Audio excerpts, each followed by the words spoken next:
Hi, this is Randy Erler with the Living Well Blueprint. So something was said to me on 3 separate occasions by 3 different people over the last week or so, and it stuck in my head. I didn't know for a while. I've been thinking about it that entire time. And you know, when I was talking with these folks and they said this, you know, I just nodded my head and we continued the conversation. But something about it stuck and it bothered me, and it took me a while to figure it out.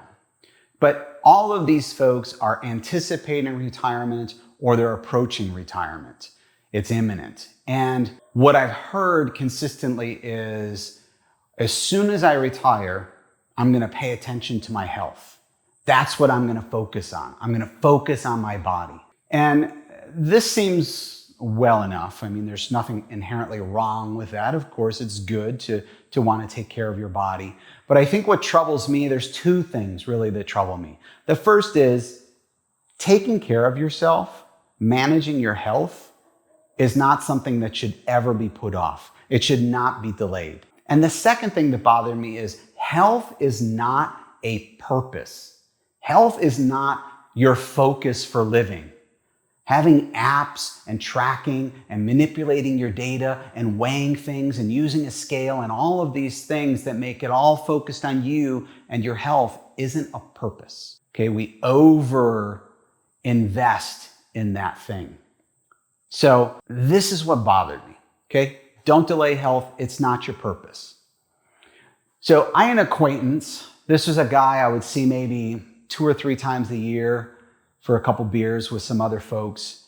And a couple years back, he said, and this is the last time I met him, we're having some beers, and he had this positive energy. He was excited. And what he said was he had finally sold his business. So this guy was 57 years old. His body showed every bit of the years of work he had put into building his business. I mean, it was right there in front of you. The lack of exercise, the bad diet, the lack of sleep, the stress beyond, the roof. He managed his stress by smoking. All the benchmarks we use for danger, Will Robinson, you got to pay attention to this. This is not good for you. He was doing all of those things. But when we met and he had agreed finally on the sale of his company, he was speaking with such excitement about finally, once he was free of the company, he was going to pay attention to his body. He was going to start to exercise. He was going to get a gym membership. He was going to do all of the right things. Now, the stipulation in that contract was he had to continue working with them for a couple years for the transition. Within the first year of that contract, he was working alone one day, had a massive heart attack, and died. He was found by coworkers later in the day, beyond intervention, beyond resuscitation. So 57 years old, he believed firmly he had time. Okay, we all believe we have more time. The challenge is health doesn't always work like that. Health you want to see is like a bank account. You are investing daily. Many of us think exclusively in regards to retirement and aging of our financial bank accounts. What assets do we have? What are the physical assets we have? This is also an asset, and you need to invest in this with equal consistency and value it equally over the course of your life. This bank account is what you're going to draw from as you age. So if you're neglecting your body, you're going to start accumulating all of those sort of injuries of repetition, injuries of inefficiency, injuries from lack of use over the course of your life. Doesn't mean you can't start exercising. I'm not in any way telling anybody there's no point in beginning to exercise. The right day or age to begin exercising is today, if you're not already doing it. It's never too late, but it's never too early either. It's critical that you not delay exercising. So part of that is trying to flip the script a little bit. So much about health is perceived as this separate thing. It's this thing over here that maybe I'm not interested in, maybe I don't want to pay attention to, maybe I don't enjoy it. I see this the thing that's all going to take all the fun away from me. It's this extra entity. When in fact, health is your body. You're experiencing health or lack of health all the time, every day. You're in your body. So we want to start thinking about health as an operating system. It's simply your body's capacity to do whatever it is you want to do.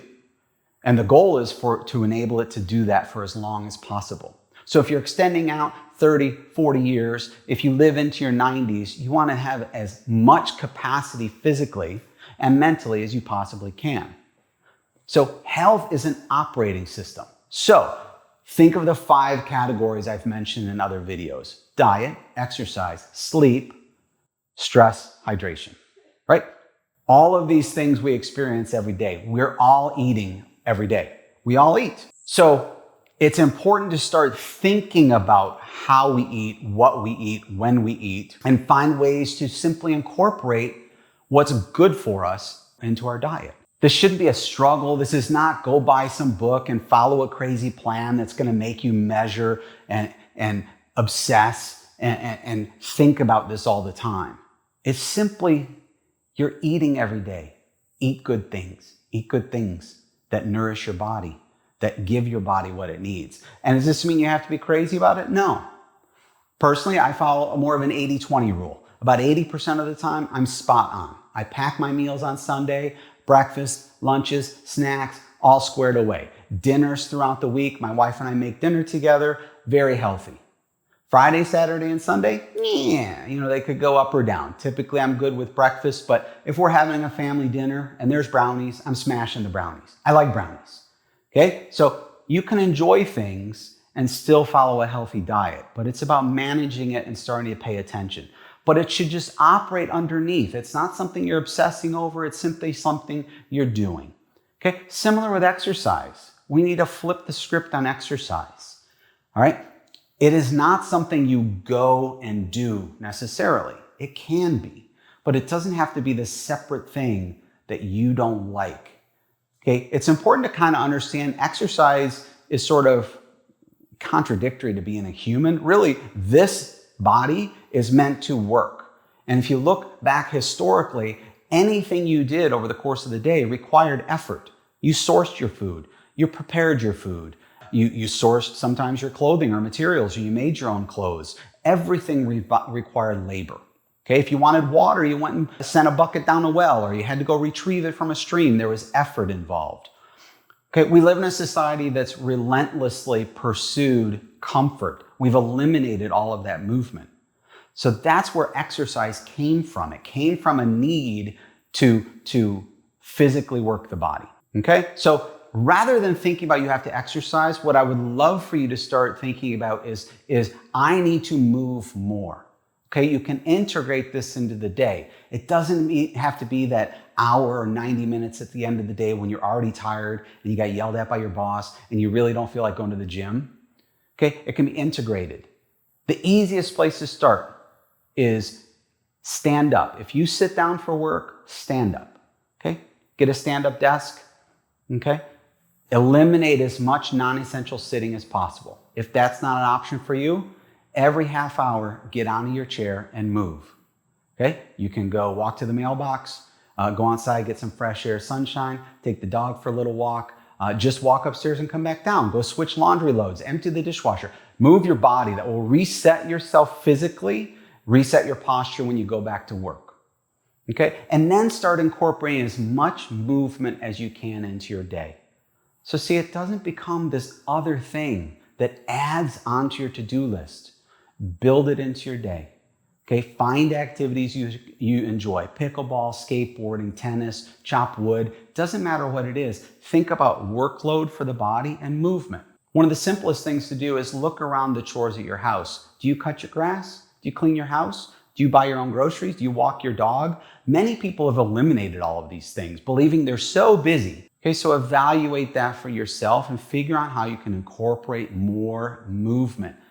Don't overwhelm yourself with to-dos that you need to add to your day. Same thing with sleep. Okay, this is health as an operating system. Just go to bed. Just go to bed at the same time every day. Get up at the same time every day. Okay, 7 to 9 hours. Okay, the thing we need to resist in our culture is streaming in particular. The interesting thing is a few years ago, Netflix, the CEO of Netflix, there was a quote. in which he was being asked about the competitors, all the other platforms that were emerging and competing with Netflix. And they asked if he was concerned about them.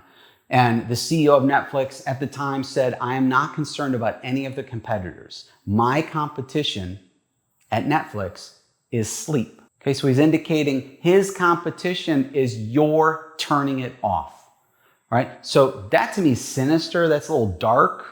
Okay, so think about that when you're relaxing in the evening and you're watching shows and you end up later than you thought you wanted to be because you got involved in a show and the next episode clicked on and the next episode clicked on. You got to have some boundaries there. Get yourself to bed consistently, 7 to 9 hours of sleep. That's part of that operating system. You're eating better, you're moving, you're sleeping. Okay, drink your water. Okay, you drink all day long. You drink something, drink water. Okay, just drink water. Carry a water bottle with you and drink water. It's essential to the body. Okay, we need it. Okay, and then stress. We got to manage our stress. But what I'm getting at with these things is they should just be built into our day. It's the operating system that enables our body to remain healthy, to remain strong, to remain vibrant, to have capacity to do the things we want to do. We don't have to make it a special event that we're going to get to next year at the New Year's or when you retire. Okay? Change your thinking about health. Health is just something you're trying to maintain at all times. So a second part of that statement about I'll take care of myself when I retire that bothered me was that would be their purpose. Okay, and I thought a lot about this, and one of the things that popped in my head was my dad's last decade or so. So my dad retired at 45. And I think a lot of us would think that was a dream come true. You know, that would be amazing. I don't have to work anymore. I'm free. And I think for most of us, we think in terms of just the liberation from doing things we don't want to do or from bosses or structures that we find discomfort with. But what would we do? So my dad retired at 45. So the interesting thing about him was for 25 years, he was an absolute grinder. Okay, he left the house about 5:30 in the morning. He got home about 7 o'clock at night, 7 days a week. I really didn't know my dad. I didn't see a lot of him. He worked hard, but by 45, he had accumulated enough assets, his business had enough value, he really didn't have any debts, he could step away. And he was tired. He was tired of the grind. He stepped away, and I don't know if he realized it, but what I realized in hindsight and thinking about my dad in the years after his retirement was he had no purpose beyond that.